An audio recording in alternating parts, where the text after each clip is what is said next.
រា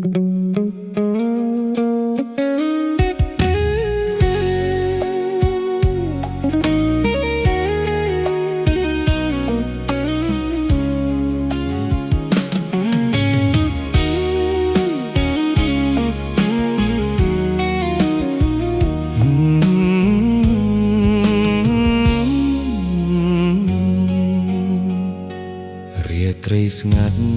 ជ្រមុំទឹកភ្នែកហូរស្រក់ចុងអង្គុយនឹកឃើញរឿងរ៉ាវដែលយើងធ្លាប់មានជាមួយគ្នាស្នាមញញឹមចុងក្រោយមុនពេលដែលអូនលាបន្សល់ទុកត្រឹមការឈឺចាប់នៅក្នុងចិត្តបងផ្លូវដែលយើងធ្លាប់ដើរពេលនេះសល់តែរូបបងធ្លាប់មានអូនក្បែរបងតែពេលនេះអូននៅឯណាតើអូនបានសុខទេពេលចេញទៅឆ្ងាយសែនឆ្ងាយទុកឲ្យបងខ្វល់ខ្វាយនឹកអូនរាល់ថ្ងៃយប់អូនជាស្រមោលតាមលងបងមិនថាយប់ឬថ្ងៃបេះដូងនេះនៅតែស្រឡាញ់ទោះបីអូនប្រែប្រួលចិត្តចង់ភ្លេចគ្រប់យ៉ាងតែចិត្តវានៅតែនឹកគិតរស់ក្នុងពិភពងងឹតគ្មានអូ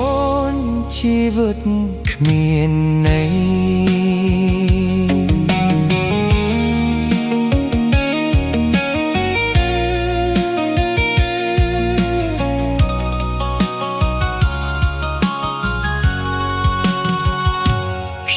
ត្រជាក់បក់មក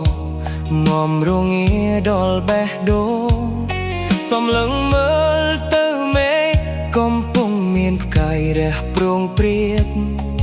គិតថាអូនជាផ្កាយដែលកំពុងតែមើលមកបង